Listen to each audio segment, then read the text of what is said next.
La batalla de Stalingrado puso a prueba las tácticas alemanas, que resultaron totalmente ineficaces en este entorno. Los soldados alemanes apodaron la batalla como la Guerra de las Ratas Podridas, en referencia a los brutales combates en sótanos y túneles, donde combatientes soviéticos emergían como sombras para atacar con ferocidad.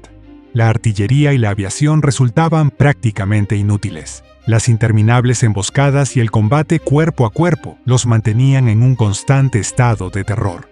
Los soldados del Ejército Rojo, atrincherados en las estructuras derruidas, lograban detener el avance alemán con fuego preciso, eliminando al enemigo en pequeños grupos.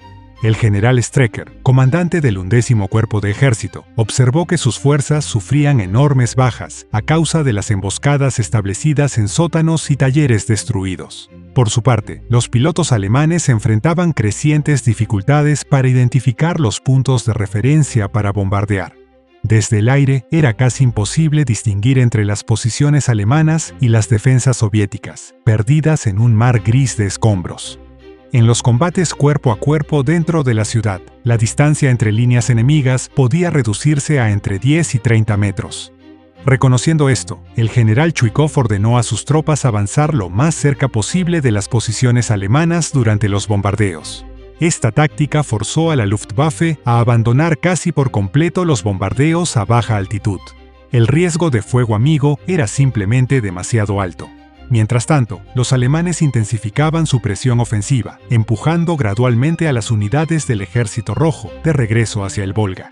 El 4 de octubre, las fuerzas alemanas lograron capturar el distrito de la estación de ferrocarril. Sin embargo, la crítica situación de las tropas soviéticas se alivió cuando la 37ª División de Fusileros de la Guardia, bajo el mando del mayor general Soludb, fue desplegada con éxito a través del Volga hacia la ciudad. Estas tropas de élite entraron inmediatamente en combate y rechazaron a las fuerzas alemanas de los alrededores de la planta de tractores. Al mismo tiempo, se libraban feroces combates en la cornisa cercana a Orlovka, donde la 115ª Brigada de Fusileros, comandada por el coronel Andrei Senko, luchando en una situación de semicerco, logró detener el avance del 14º Núcleo de Tanques del Wehrmacht hasta el 8 de octubre. A mediados de octubre, después de reagrupar sus fuerzas, los alemanes lanzaron su tercer asalto a Stalingrado, el cual se convertiría en el más brutal de toda la épica batalla por la ciudad del Volga. El ataque principal se dirigió esta vez al sector de la planta de tractores, defendido por los paracaidistas de la 37ª División de Fusileros de la Guardia. El enemigo desplegó 3 divisiones de infantería y 2 divisiones Panzer.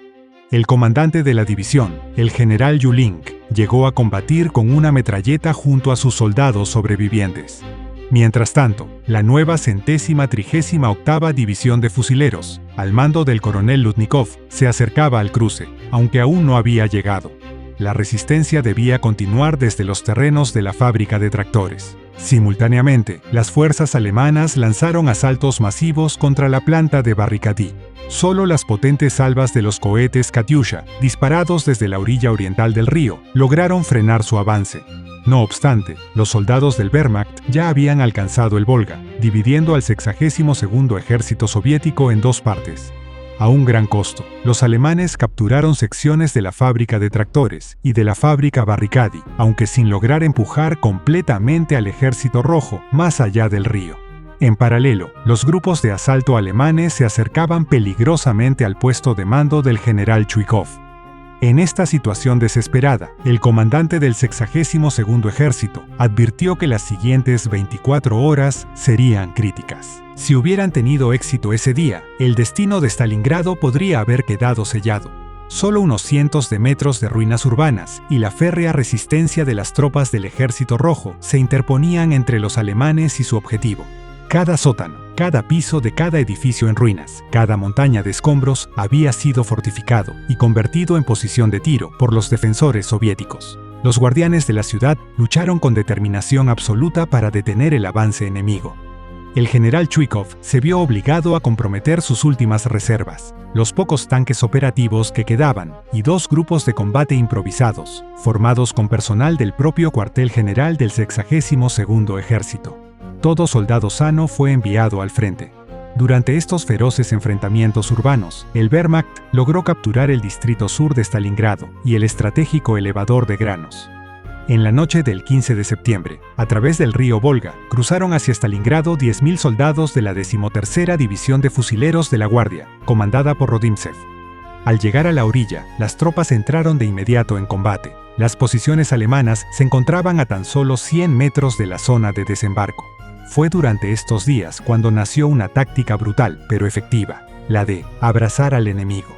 El general Chuikov ordenó a sus hombres mantenerse lo más cerca posible de las líneas alemanas. La razón: esta proximidad impedía que los aviones enemigos pudieran bombardear sin arriesgarse a destruir a sus propias fuerzas. El cruce del Volga bajo fuego era tan peligroso que los soldados lo bautizaron como el Camino de la Muerte. Con frecuencia, barcos y barcazas eran hundidos antes de alcanzar la costa, pero aquellos que lograban llegar a la orilla opuesta no dudaban ni un segundo. Lanzaban contraataques inmediatos. En las primeras 24 horas de combate, 1 de cada 3 guardias caía en batalla. Aún así, los hombres de Rodimtsev consiguieron lo impensable. Expulsaron a las fuerzas alemanas del cruce central, aseguraron el control de la estación de tren y comenzaron el combate por el estratégico Mamayev-Kurgan, la colina que dominaba toda la ciudad. Las laderas de Mamayev-Kurgan, que alguna vez fueron un parque floreciente, estaban ahora completamente arrasadas por el fuego de artillería, con hasta 1000 impactos de proyectiles por metro cuadrado. La estación de tren cambió de manos 15 veces, en apenas 5 días. Los defensores del elevador de granos repelieron 10 asaltos consecutivos. Como resultado, el avance alemán hacia el centro de la ciudad fue completamente detenido. Además, casi al mismo tiempo, el frente de Stalingrado lanzó una gran ofensiva destinada a enlazarse con los defensores atrapados en la ciudad. Aunque los alemanes lograron rechazar este intento, lo hicieron con enorme dificultad y su mando ya no tuvo capacidad para enviar refuerzos a las tropas que combatían dentro de Stalingrado. El 27 de septiembre, el ejército del general Paulus lanzó su segundo asalto sobre la ciudad. La tarea de Chuikov era clara: mantener Stalingrado a toda costa, así como sus zonas industriales parcialmente destruidas. Entre ellas se encontraban la planta siderúrgica Octubre Rojo, la fábrica de armas Barricadi y las instalaciones de almacenamiento de petróleo ubicadas a lo largo de las orillas del Volga. Los soldados de Chuikov convirtieron las fábricas de Stalingrado en auténticas fortalezas. Incluso cuando estaban aislados del mando, combatiendo en pequeños grupos o en solitario, nuestras tropas continuaban resistiendo. Al mismo tiempo que las fuerzas del Ejército Rojo se reducían en número, su experiencia de combate aumentaba, refinando constantemente nuevas tácticas. La ciudad, reducida a ruinas por los bombardeos alemanes, se convirtió, sin que lo supieran, en un obstáculo para sus propios tanques de asalto. La principal fuerza ofensiva del Wehrmacht tuvo enormes dificultades para avanzar entre los montones de escombros y edificios colapsados. Además, se transformaron en el blanco perfecto de los soldados soviéticos, quienes, desde los pisos superiores, lanzaban cócteles Molotov con precisión mortal.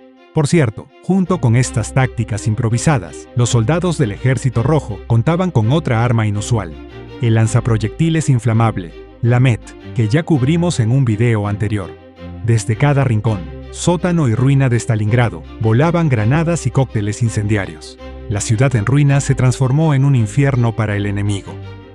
El 16 de octubre, los combates se desarrollaban a tan solo 320 metros del cuartel general de Chuikov. Las tropas alemanas alcanzaron el Volga y consiguieron cercar a la división del coronel Lutnikov, dividiendo al 62º ejército en 3 partes. En algún momento se desató una especie de frenesí. Ya no sentíamos lástima ni por nosotros ni por los alemanes. Luchábamos por cada pedazo de muro con una ferocidad extrema. Para entonces, la línea del frente se había desplazado a los bloques de edificios de la ciudad. Los cruces de suministro, cruciales para mantener a las tropas, estaban bajo bombardeo constante, de día y de noche. Pronto, el Volga comenzó a congelarse, lo que impidió el paso de barcos con municiones y provisiones. Los pilotos y navegantes soviéticos realizaron hasta 12 incursiones nocturnas, pero fue imposible abastecer completamente a los soldados del Ejército Rojo por vía aérea. Parecía que el destino de los últimos defensores de Stalingrado estaba sellado. Sin embargo, la situación cambió cuando se redirigieron refuerzos a Stalingrado desde los flancos. En las batallas por la ciudad a orillas del Volga, una división alemana tras otra fue consumida. El general Paulus se vio obligado a desplegar la élite del Wehrmacht, las divisiones Panzer del ejército de Hermann Göring, directamente en las calles de Stalingrado. Stalingrado. Para noviembre de 1942, el ejército de Paulus estaba completamente empantanado en una guerra urbana sin salida.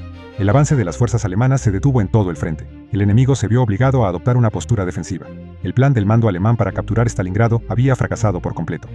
Mientras tanto, muy por detrás de las líneas del Ejército Rojo, se desarrollaban intensos preparativos para la monumental Operación Urano. El alto mando soviético había desplegado fuerzas enmascaradas para una contraofensiva decisiva. Tras completar todos los preparativos a mediados de noviembre, las tropas de los frentes suroeste y de Stalingrado atacaron simultáneamente los flancos de la principal fuerza enemiga. El 23 de noviembre, el cerco a las fuerzas alemanas quedó completado. Al recibir la noticia del envolvimiento, Hitler prohibió expresamente cualquier intento de fuga y, en su lugar, prometió mantener al ejército mediante un puente aéreo que debía suministrar 700 toneladas diarias. En la práctica, los alemanes recibieron, en el mejor de los casos, 100 toneladas. El déficit era abrumador. Finalmente, el 2 de febrero, la Operación Anillo culminó con la aniquilación completa del Sexto Ejército, cercado bajo el mando de Paulus. La batalla de Stalingrado, sin duda, fue un punto de inflexión que cambió completamente la guerra y desquició a los altos mandos alemanes, empezando por Adolf Hitler, que en su locura sentenció al Tercer Reich a manos de los soviéticos. Así fue como fue.